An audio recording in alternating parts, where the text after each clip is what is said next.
Welcome, good evening, नमस्कार। मैं विकी कुमार स्वागत करता हूं आपके अपने यूट्यूब चैनल सोवा टेक्निकल में। आज हम बात करने वाले हैं मेमोरी के बारे में। तो जनरली अगर हम जैसे अपने आसपास में मेमोरी का या हमने भी कई बार मेमोरी का नाम लिया होगा और जनरली हम इस नाम का उपयोग करते रहते हैं। तो आज हम इसी के बारे में जानेंगे, मेमोरी क्या होती है और टेक्निकल टर्म्स में हम मेमोरी किसे कहते हैं, ये साथ में हम जानेंगे। तो आपने कभी अपने साथ ऐसी घटना घटित होती हुई देखा होगा कि जब आप किसी पुरानी जो आपने कोई बात है जो आपने कहीं सुनी थी और वो फिर से घटित होती है, या फिर जब आप उसको फिर से बताते हो तो आप कहते हो कि ये मेरी मेमोरी में था, ये मेरी मेमोरी में था। तो कहीं ना कहीं इसका मतलब स्टोरेज से है, कहीं ना कहीं इसका मतलब किससे है, स्टोरेज से है। ये आपकी मेमोरी में था, मतलब ये कहीं ना कहीं आपके दिमाग में ये जो आपने जो पहले जो बात सुनी थी वो सुरक्षित थी, और अब आपने उसको वापस से जब आपको ज़रूरत पड़ी तो अब आपने उसको वापस वैसा का वैसा कह दिया। यानी एक तरीके से मेमोरी का हम मतलब निकालें तो एक तरह से ये क्या है, स्टोरेज है, जो कि क्या करता है, सूचनाओं का संग्रहण करने का काम करता है। तो मेमोरी शब्द किससे जुड़ा हुआ है, डायरेक्टली स्टोरेज से जुड़ा हुआ है। तो अब हम टेक्निकल टर्म्स में समझते हैं मेमोरी क्या होता है। तो अगर हम मेमोरी का अगर टेक्निकल शब्दों में अर्थ देखें तो टेक्निकल शब्दों में अगर मेमोरी को हम डिफ़ाइन करना चाहें तो हम कुछ इस प्रकार से कह सकते हैं कि मेमोरी क्या है, एक प्रकार का ऐसा साधन है या फिर ऐसी डिवाइस है जो कि डेटा को रिटेन करने के लिए अर्थात सुरक्षित करने के लिए उपयोग में ली जाती है। मेमोरी की डेफिनेशन क्या कहोगे कि मेमोरी एक प्रकार का स्टोरेज डिवाइस है जिसका उपयोग हम डाटा को सुरक्षित रखने के लिए या भंडारण करने के लिए करते हैं। तो ये हो गई मेमोरी की डेफिनेशन। अब बात करते हैं हम इकाई की। मेमोरी की इकाई क्या होती है। तो मेमोरी की अगर हम इकाई की बात करें तो कुछ किताबें भी हैं और कुछ वीडियोज़ भी ऐसे हैं जहाँ पे आपको मिल सकता है कि जो मेमोरी है, इस मेमोरी की जो इकाई है वो बिट है, ऐसा मिल सकता है, लेकिन एक्चुअल में ऐसा नहीं है। जब भी आप अगर आप फिजिकली अगर आप जुड़े हुए होंगे इस क्षेत्र से या फिर, तो आपने अगर डीपली अगर आपने देखा होगा तो जब मेमोरी में जब कोई भी डाटा स्टोर किया जाता है तो वो बिट के फॉर्म में नहीं बल्कि एक बाइट के फॉर्म में स्टोर किया जाता है। जैसे अगर आप कंप्यूटर पे जैसे कोई भी कंप्यूटर का कोई कीबोर्ड लेके अगर आप उस पर कोई बटन दबाते हो, जैसे आपने ए बटन दबाया, तो ऐसा नहीं है कि ए बटन है वो एक बिट पे जाके एक बिट को स्टोर होगा।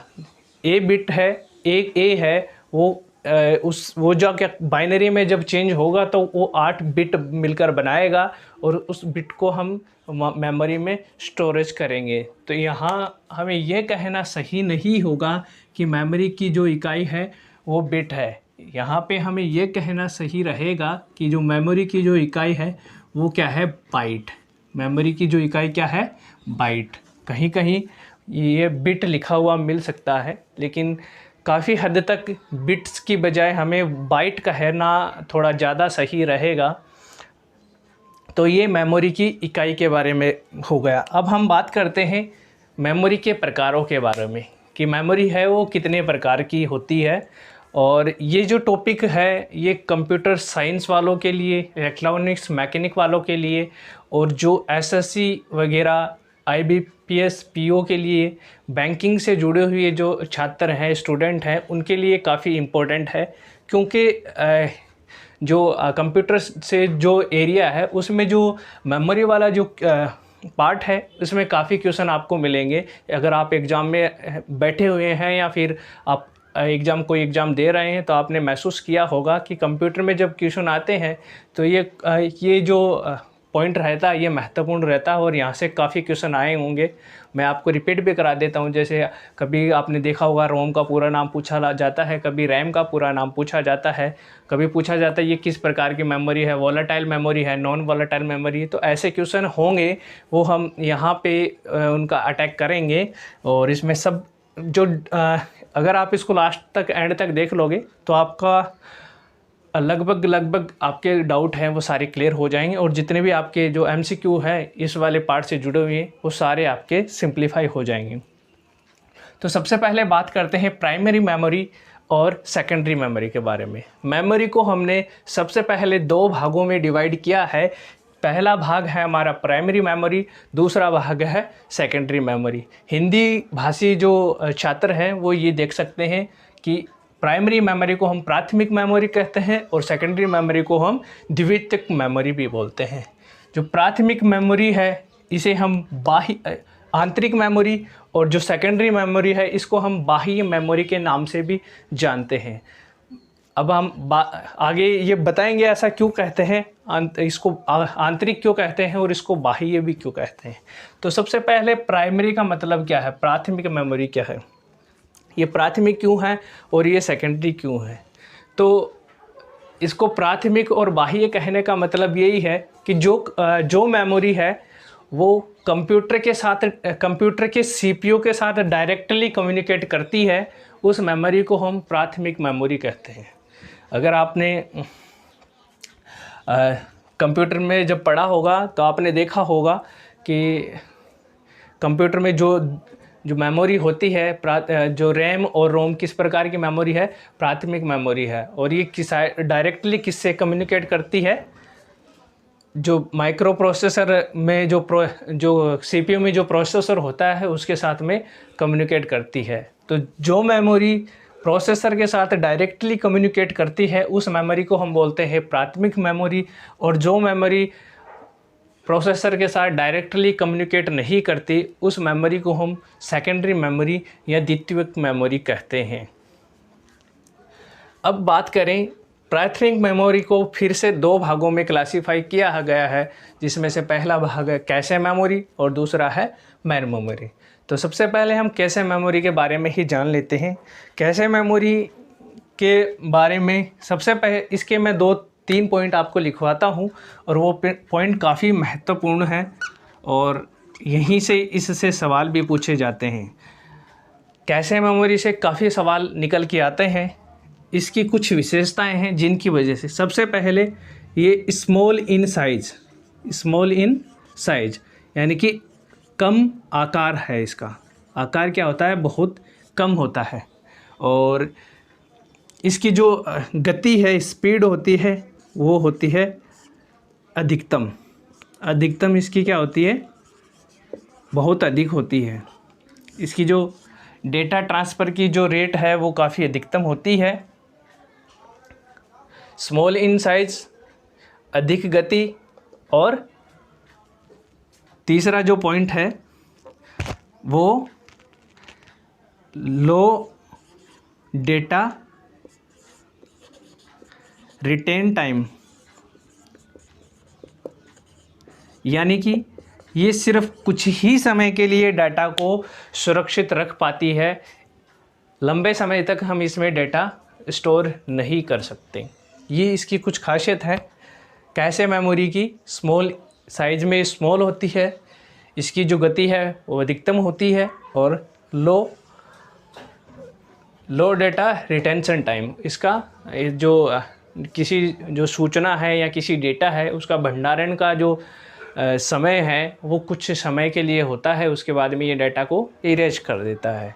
तो इस वजह से ये मेमोरी काफ़ी फेमस है और इससे पूछा जाता है, इससे सवाल पूछे जाते हैं। ये मेमोरी माइक्रो प्रोसेसर और जो हमारी मेन मेमोरी होती है कंप्यूटर में, मेन मेमोरी, उसके बीच में एक तरीके से हम कह लें मीडिएटर का काम करती है। जैसे एग्जाम्पल के रूप में ये उपयोग कहाँ आती है, जैसे एग्जाम्पल के रूप में हमने कहा है कि प्राथमिक मेमोरी है। प्राथमिक मेमोरी में कौन कौन सी आती है, रैम और रोम, 2 प्रकार की मेमोरी हमारे पास आती है, और ये जुड़ी हुई होती है डायरेक्टली कहाँ से, प्रोसेसर से डायरेक्टली क्या होती है, जुड़ी होती है। लेकिन इन दोनों के बीच में भी एक मेमोरी और ये जो जुड़ी होती है, इन दोनों के बीच में एक मेमोरी और जुड़ी होती है जिसे हम बोलते हैं कैशे क्या बोलते हैं, कैशे मेमोरी। ये इसका काम क्या होता है, इसका काम ये होता है कि जो डेटा कंप्यूटर में या कंप्यूटर के प्रोसेसर को बार बार उपयोग में आ रहा है, कुछ जैसे कोई प्रोग्राम एग्जीक्यूशन हो रहा है और उसमें कोई एक डाटा है जो बार बार काम में आ रहा है, बार बार उसको प्रोसेसर को ज़रूरत पड़ रही है, तो ऐसे डाटा को क्या करती है, स्टोर करती है। क्योंकि रैम की और रोम की स्पीड कैशे मेमोरी की तुलना में कम होती है, और आपको पता है कि जो प्रोसेसर है, प्रोसेसर की जो डेटा एग्जीक्यूशन का जो टाइम है वो लगभग नैनो सेकंड के आसपास होता है। तो नैनो सेकंड में एक जो है इंस्ट्रक्शन को है वो एग्जीक्यूशन कर देता है, और रैम की इतनी स्पीड नहीं होती। इसीलिए क्या करता है, ये कैशे मेमोरी उन डाटा को होल्ड करके रखती है जो बार बार उपयोग में आ रहे हैं। तो इस प्रकार की जो मेमोरी है उसे हम बोलते हैं कैशे मेमोरी। और इसका हमने बता दिया है कि इसके ख़ास पॉइंट क्या है कि इसकी स्पीड क्या होती है, अधिकतम होती है, जिस वजह से ये क्या करती है कि इसको एक्सेस टाइम है, इसको इससे जो डाटा लेने का जो टाइम है वो काफ़ी कम होता है, जिस वजह से ये बीच में लगाई जाती है। ये साइज़ में काफ़ी छोटी होती है, इसमें हम बहुत सारा डाटा है वो स्टोर नहीं कर सकते, और इसका जो डाटा को रिटेन करने का जो समय है वो काफ़ी कम होता है। तो ये तो था हमारी कैशे मेमोरी के बारे में। अब हम बात करते हैं मेन मेमोरी के बारे में। मेन मेमोरी क्या होती है? अगर मेन मेमोरी की हम बात करें तो कंप्यूटर के अंदर मेन मेमोरी हमारे दो प्रकार की होती है, जिसमें से पहली है हमारी रैम और दूसरी है रोम। पहली हमारी है रैम, तो हम पहले रैम की बात करते हैं फिर रोम की बात करेंगे। तो रैम का काफ़ी ये सवाल भी हमारे पास आता है कि रैम का है वो पूरा नाम क्या है। तो रैम का पूरा नाम है रैंडम एक्सेस मेमोरी। रैम का पूरा नाम है रैंडम एक्सेस मेमोरी। मैं डिस्क्रिप्शन में जितनी भी फुल फॉर्म यूज़ हुई है, मैं लिंक में जो इसका जो डिस्क्रिप्शन, वीडियो का डिस्क्रिप्शन है, उसमें ये सारी फुल फॉर्म है, मैं वहाँ पे लिख दूँगा, आप वहाँ से लिख सकते हैं। अगर आप अभी नहीं लिख रहे हैं तो आपको वहाँ मिल जाएगी। तो रैम की बात करें तो ये मेमोरी पहले बात तो ये मेन मेमोरी है, उसका एक पार्ट है रैम, और ये फर्दर क्या होती है, दो भागों में डिवाइड होती है, स्टैटिक रैम और dynamic RAM. S stand for static, RAM for random, A for access, M stand for memory. इसी तरह D stand for dynamic, R stand for random, A stand for access और M stand for memory. तो इस प्रकार से इसका जो पूरा नाम है, हम स्टैटिक रैम और इसे बोलते हैं डायनेमिक रैम। अब हम इससे पहले चर्चा डी रैम और एस रैम पे चर्चा करें, इससे पहले हम बात कर लेते हैं रैम के बारे में। तो रैम है जो इसकी कुछ विशेषताएं हैं जिनकी वजह से इससे सवाल कुछ ज़्यादा पूछे जाते हैं इससे, इन रैम और रोम से। तो रैम की प्रकृति क्या होती है? रैम ऐसी जो मेमोरी है जो डेटा को तब तक ही रिटेन कर पाती है या तब तक ही स्टोर कर पाती है जब तक इसको विद्युत सप्लाई दी जाती है। जब तक इसमें विद्युत सप्लाई रहेगी इसमें डाटा स्टोर रहेगा, और जैसे ही इससे विद्युत सप्लाई हटेगी तो हटते ही डाटा क्या हो जाएगा, इससे इरेज हो जाएगा। तो इसके लिए जो इरेज हो जाता है, इसके लिए हम एक शब्द उपयोग करते हैं कंप्यूटर के फील्ड में, जिसे हम बोलते हैं वोलाटाइल, VOLATILE। वोलाटाइल का मतलब समझ लीजिए, अगर आप गूगल से ट्रांसलेट करोगे तो वहाँ भी आपको मिल जाएगा। वोलाटाइल का मतलब होता है वाष्पशील। वाष्पशील का मतलब होता है उड़ जाना।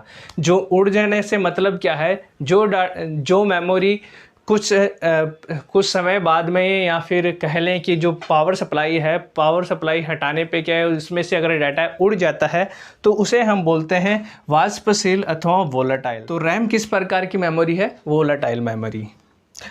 आपने देखा होगा कि जब भी आप MS वर्ड वगैरह में आप काम करते हैं तो जो हमारे करंट प्रोग्राम चल रहे होते हैं वो रैम में ही स्टोर होते हैं। जैसे आप अगर MS वर्ड में कुछ टाइप कर रहे होते हैं तो आपको बार बार ये कहा जाता है कि आप इसे सेव कर दो। जैसे अगर आप इसे सेव नहीं करोगे तो सेव नहीं करने पे ये क्या होगा, ये डाटा क्या हो सकता है, इरेज हो सकता है। लेकिन अगर आप जैसे ही इसको सेव कर देते हो तो वो किससे चला जाता है, यहाँ से निकल कर यहाँ से कहाँ चला जाता है, जो हमारी हार्ड डिस्क है, हार्ड डिस्क में जाके क्या हो जाता है, स्टोर हो जाता है। हम उसे एक लोकेशन दे देते हैं, उस लोकेशन में जाके स्टोर हो जाता है। तो वो, और अगर इस दौरान अगर लाइट चली जाती है, अगर हमने जैसे सपोज़ स्टोर नहीं किया, सेव नहीं किया और हमारी लाइट चली जाती है, कंप्यूटर में लाइट चली जाती है, तो वर्तमान समय में हम MS वर्ड में जो भी टाइप कर रहे होंगे वो सारा ख़त्म हो जाएगा। वर्ड फिर से स्टार्ट होगा, फिर से आपको नया टाइप करना पड़ेगा। तो ये इसी वजह से होता है, क्योंकि ये जो मेमोरी है इसकी प्रकृति किस प्रकार की है, वोलेटाइल की। अब इसमें भी हमें इसे दो फर्दर भागों में डिवाइड किया है, SRAM और DRAM। SRAM for static RAM और DRAM for stand for dynamic RAM. ये जो मेमोरी है, ये मेमोरी की अगर हम बात करें तो ये मेमोरी फ्लिप फ्लॉप की सहायता से बनाई जाती है, फ्लिप फ्लॉप। और ये जो डायनेमिक जो मेमोरी होती है, डायनेमिक मेमोरी को बनाया जाता है with the help of capacitor and transistors. इसीलिए इससे सवाल काफ़ी पूछे जाते हैं कि ऐसी मेमोरी का नाम बताइए जिसे कंटिन्यूस रिफ्रेशमेंट की ज़रूरत पड़ती है। तो वो हमारी कैसी मेमोरी होगी, DRAM, डायनेमिक रैम, क्योंकि ये बनाई जाती है कैपेसिटर और ट्रांजिस्टर का निर्माण करने के लिए। और आपको पता है कैपेसिटर जो चार्ज को स्टोर करता है, तो हमें चार्ज को स्टोर करने की वजह से ये क्या कराता है, चार्ज को स्टोर करके ट्रांजिस्टर को ऑन और ऑफ़ करवाता है। ऑन और ऑफ़ की वजह से हमारी जो बाइनरी सूचनाएं हैं वो स्टोर होती है। आपको पता होगा कि जब ऑन होता है, यानी कि ट्रांजिस्टर ऑन होता है, तो हम उसे 1 कहते हैं, और जब ट्रांजिस्टर ऑफ होता है तो हम कहते हैं 0। यानी कि जो विद्युत सप्लाई का जब प्रेजेंट होती है तब कहते हैं 1 सिग्नल गया, और जब विद्युत सप्लाई प्रेजेंट नहीं होती तो सिग्नल 0 गया। इस प्रकार 1010 के रूप में हमारी मेमोरी में सूचनाएं एकत्रित होती है, स्टोर होती है। तो जो DRAM होती है उसे कंटिन्यूस रिफ्रेशमेंट की ज़रूरत पड़ती है। कारण ये है कि ये कैपेसिटर और ट्रांजिस्टर के उपयोग से बनाई जाती है, जबकि स्टैटिक रैम में ऐसा नहीं होता। ये फ्लिप फ्लॉप सर्किट के निर्माण से बनाई जाती है। फ्लिप फ्लॉप ऐसा सर्किट है जिसमें हम किसी रिफ्रेशमेंट की ज़रूरत नहीं पड़ती। अगर आप फ्लिप फ्लॉप के सर्किट देखोगे तो आपको पता लगेगा कि उसमें ऐसा कोई भी सिग्नल नहीं होता जो उसको रिफ़्रेश करने के काम आए। वहाँ पे एक क्लॉक सिग्नल ज़रूर होता है जो कि क्या करता है, सूचनाओं को सूचनाएं एक तरीके से क्या दे रहा है, फ्लिप फ्लॉप क्या कर रहा है, अपनी स्टेट को चेंज कराने के लिए काम आता है। तो ये था स्टैटिक रैम के बारे में और डायनेमिक रैम के बारे में। अब हम बात करते हैं दूसरी मेमोरी रोम के बारे में। रोम वो होती है, सबसे पहले फुल फॉर्म की बात कर लेते हैं रोम की। रोम होती है रीड ओनली मेमोरी। जैसा कि नाम से आपको दिख रहा है, पता लग रहा है कि रीड ओनली मेमोरी का मतलब क्या है, रीड ओनली, जिसे केवल और केवल क्या किया जा सके, पढ़ा जा सके, ऐसी मेमोरी क्या कहलाती है, रीड ओनली मेमोरी। यानी कि अगर इसमें हमने एक बार कोई डेटा सेव कर दिया तो इसमें जो भी अब डेटा सेव किया हुआ है इसे हम क्या नहीं कर सकते, इसे बदल नहीं सकते। जैसे रैम में हम जैसे डाटा को स्टोर करते हैं, हम उसे बदल सकते हैं। हमने इसको डिलीट कर दिया और फिर से कोई और डाटा स्टोर कर दिया, फिर उसे डिलीट कर दिया, फिर कोई स्टोर कर दिया। लेकिन रोम में ऐसा नहीं है। रोम में अगर हमने एक बार डेटा इरेज कर दिया, डाटा फीड कर दिया या स्टोर कर दिया, तो इसके बाद में हमें इरेजिंग की फैसिलिटी अवेलेबल नहीं है। लेकिन ऐसा भी नहीं है कि अभी जो रोम आ रही है उसमें कुछ ऐसी व्यवस्था भी है जिससे हम इसमें लिखे प्रोग्राम को इरेज भी कर सकते हैं, उनके बारे में भी हम बात करते हैं। तो अगर हम मेन रोम की बात करें तो मेन रोम है, अगर उसका हम फंक्शन डिफ़ाइन करें तो हम ये कह सकते हैं कि ऐसी मेमोरी है जिसमें हम कोई भी प्रोग्राम अगर एक बार लिख दें तो उसे मिटाया नहीं जा सकता। ऐसी मेमोरी को हमको क्या बोलते हैं, रोम बोलते हैं। इसके बाद में हम रोम के प्रकारों की बात करें तो सबसे पहले हम बात करते हैं रोम का जो पहला प्रकार है पी रोम। ये एक तरीके से सही मायनों में जो रैम है वो रैम की कंडीशन रोम की जो कंडीशन है उसको सेटिस्फाई करती है, क्योंकि रोम के बारे में हमने क्या कहा कि इसमें लिखा हुआ जो डाटा है वो इरेज नहीं किया जा सकता, जबकि सेम वैसा का वैसा ही पी रोम में होता है। इसका जो पूरा नाम होता है वो होता है प्रोग्रामेबल रीड ओनली मेमोरी। इसको अगर हम इस मेमोरी को हमने एक बार अगर कोई प्रोग्राम कर दिया या फिर हमने इस पे एक बार कोई डाटा स्टोर कर दिया तो अब हम इसे बदल नहीं सकते। हम और केवल उस डाटा को क्या कर सकते हैं, रीड कर सकते हैं, वहाँ से उस डाटा को पढ़ सकते हैं। हमारे पास इरेजिंग की फैसिलिटी अवेलेबल नहीं है, लेकिन जब और विकास हुए रोम का, जब और विकास हुआ तो हमने कुछ ऐसी फैसिलिटी डेवलप करी कि हम उससे डाटा इरेज कर सकें। तो इसके बाद में निर्माण हुआ ईपी रोम का। ईपी रोम, तो ईपी रोम का फुल फॉर्म क्या होता है, erasable programmable read only memory. जैसा कि नाम में दिख रहा है इरेजेबल का मतलब होता है जिसे मिटाया जा सके। ऐसी मेमोरी जिसे इरेज किया जा सके, प्रोग्राम किया जा सके, और वो किस तरीके की हो, रीड ओनली टाइप की हो, तो ऐसी मेमोरी को हम क्या बोलते हैं, EPROM, erasable programmable read only memory. तो इस प्रकार के जो मेमोरी है, इस मेमोरी में हम क्या कर सकते हैं, डेटा को इरेज करने की फैसिलिटी है। और जो इरेजिंग का काम किया जाता है वो किया जाता है यूवी रेज के द्वारा। यूवी रेज, जो सूर्य से जो हमारी किरणें निकलती है, अल्ट्रा वायलेट रेज, उन किरणों के द्वारा हम इसमें लिखे हुए डाटा को इरेज कर सकते हैं।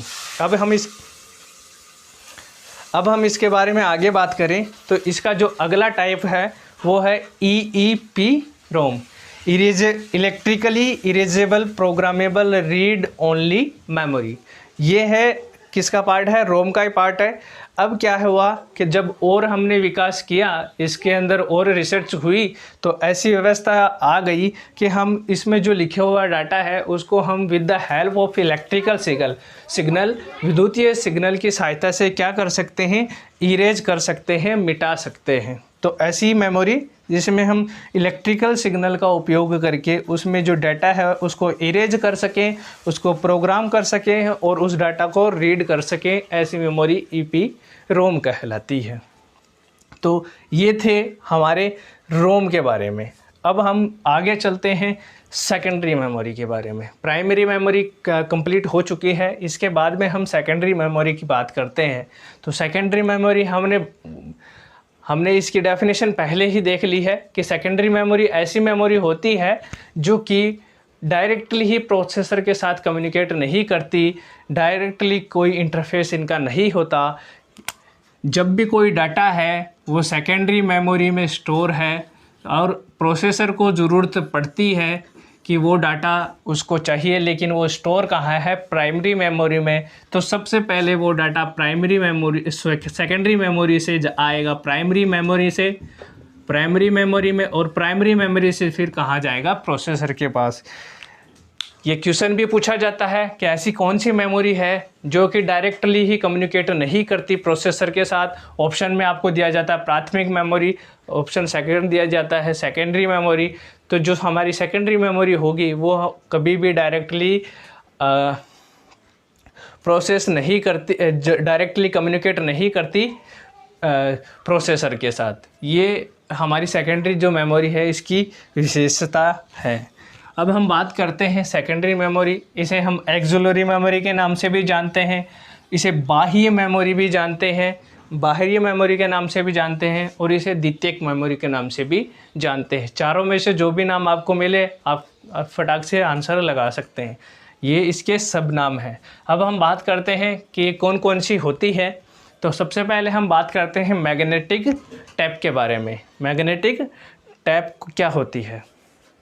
तो मैग्नेटिक अभी तो शायद नहीं होगी, लेकिन अगर आज से हम 10 से 12 साल के पीछे जाएं तो हमने देखा होगा कि हमारे घरों में कुछ जिसे हम डेक बोलते थे, टैप जो हमारी आती ही थी, जो पहले छोटी छोटी कैसेटें आया करती थी, जिसमें हम एक ब्लैक कलर की एक रील होती थी और वो दोनों तरफ, एक तरफ चलती थी, दूसरी तरफ लिपटते हुए जाती थी, और फिर हम जैसे उसको पलट के उसमें लगाते थे तो दूसरी तरफ वो चलना स्टार्ट हो जाती थी। तो वो थी हमारी मैग्नेटिक टैप, उसे बोलते थे हम मैग्नेटिक टैप। मैं आपको चित्र यहाँ पे दिखा रहा हूँ, इस प्रकार से वो दिखती है। अब अगर हम इसकी बात करें तो इन्हें क्या किया जा सकता था, इनकी एक खासियत थी कि हम इनमें जो डाटा है वो हम सीक्वेंसली एसेस कर सकते थे। सीक्वेंसली एसेस करने का मतलब है कि ऐसा नहीं है जैसे हमने जो हमारी मैग्नेटिक टेप है उस टेप में हमने जैसे उसमें जैसे 5 गाने सपोज रिकॉर्ड किए हुए हैं, उसकी कैपेसिटी है 5 गाने उसमें रिकॉर्ड हो सकते हैं। तो ऐसा नहीं है कि हम पहला गाना सुन रहे हैं और सीधा ही लास्ट में पहुंच जाएं एक बटन। इसके लिए हमें क्या करना पड़ेगा, सीक्वेंस बाय सीक्वेंस चलना पड़ेगा। अगर हम उसे आगे भी निकालते हैं तो हमें फास्ट मूविंग का जो ऑप्शन है उसका उपयोग करते हुए उसको फास्ट मूव करते हुए डाटा को आगे निकालना पड़ेगा और फिर हम आगे जा सकते हैं। उसे ऐसा जैसे आज वर्तमान में होता है कि हम सीधे ही एक डाटा से दूसरे डाटा पर छलांग लगा जाते हैं, वैसा नहीं होता था। इसमें ये सीक्वेंस या क्रमिक रूप से एसेस की जा सकती थी। उसके बाद में हम मैग्नेटिक डिस्क की बात करते हैं जो वर्तमान समय में काफ़ी यूज होती है। मैग्नेटिक डिस्क 2 प्रकार की होती है, एक होती है फ्लॉपी डिस्क, दूसरा होती है हार्ड डिस्क। एचडीडी और एफटीडी। एचडीडी को हम बोलते हैं हार्ड डिस्क ड्राइव और एफटीडी को बोलते हैं floppy disk drive. Floppy disk drive, तो फ्लॉपी डिस्क जो ड्राइव है वो आज से कुछ 5-7 साल पहले काफ़ी यूज होती थी, अभी इनका ज़्यादा उपयोग नहीं रहा है। वर्तमान समय में प्रचलन में आ रही है HDD हार्ड डिस्क ड्राइव। और आपने कंप्यूटर में ये नाम काफ़ी सुना होगा कि इसकी हार्ड डिस्क है वो इतने GB की है।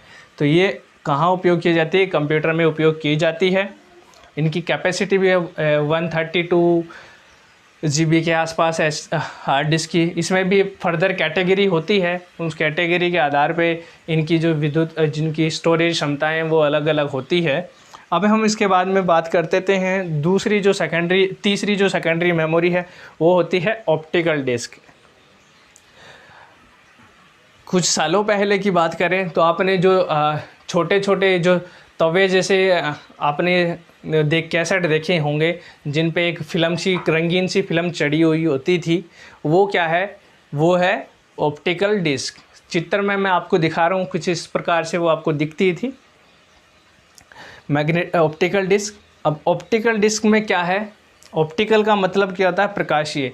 इन पे जो डाटा था, इन पे जो भी डाटा था उनसे हम रीड करने के लिए हम क्या करते थे, लेज़र लाइट का उपयोग करते थे। लेंस हम उसमें अगर आप DVD आपने खोल के देखी होगी तो आपने देखा होगा कि उसमें एक लेंस लगा होता है जिसमें एक लेज़र लाइट लगी होती है जो कि उस पर जो कैसेट होती है उस पर डाटा को उठाती है, रीड करती है।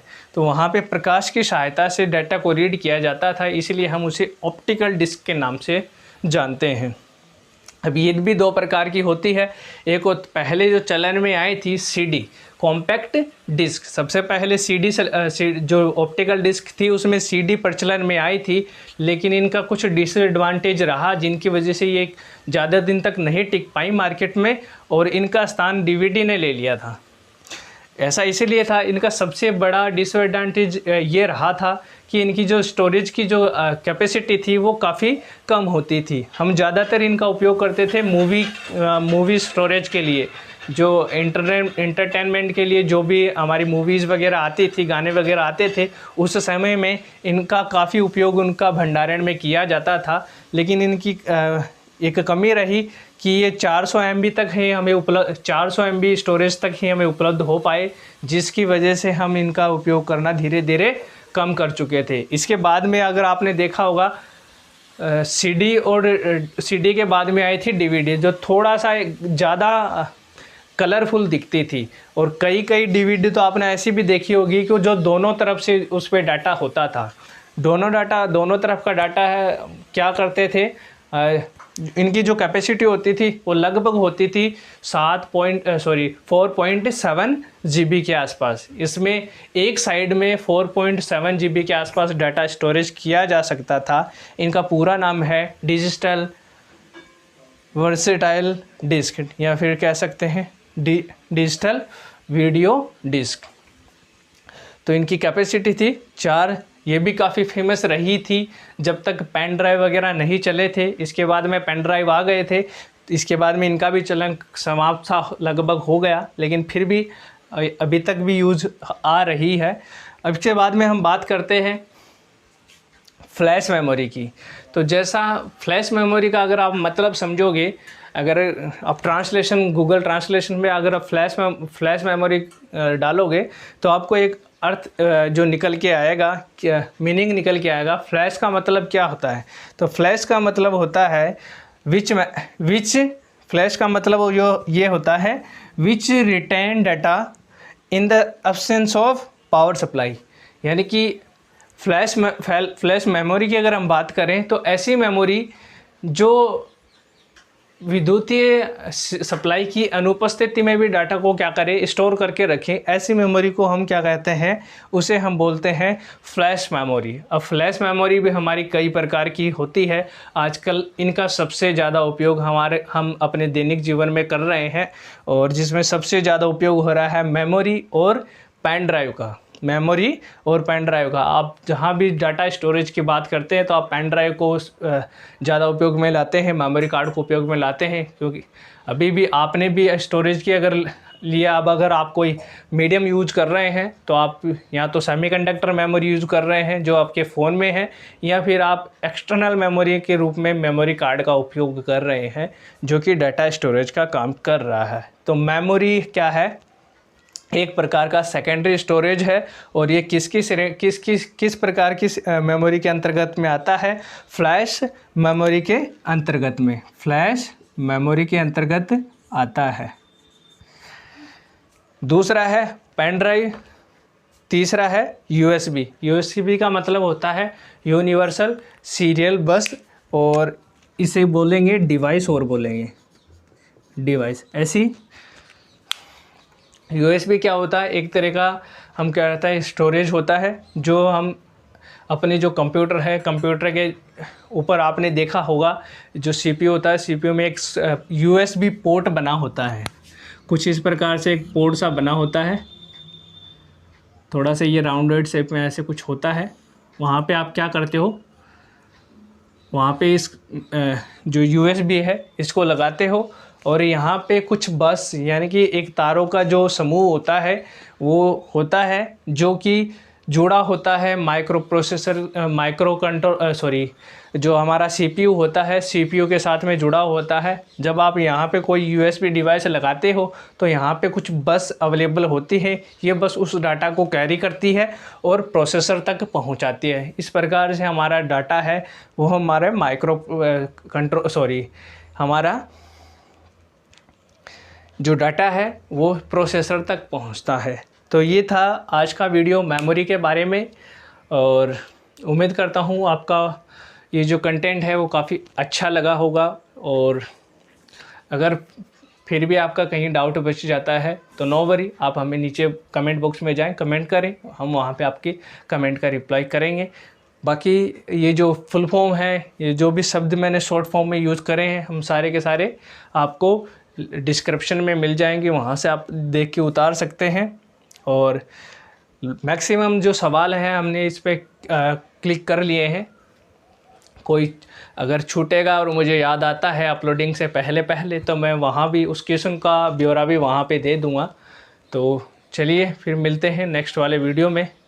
और अभी तक आपने हमारा चैनल सब्सक्राइब नहीं किया है तो चैनल को सब्सक्राइब कर दें, चैनल को लाइक करें, और जिनको भी इस प्रकार के कंटेंट की ज़रूरत है उन्हें आप ये वीडियो का लिंक है वो फॉरवर्ड कर सकते हैं। तो मिलते हैं नेक्स्ट वाली वीडियो में, तब तक के लिए देखते रहिए सोवा टेक्निकल। धन्यवाद।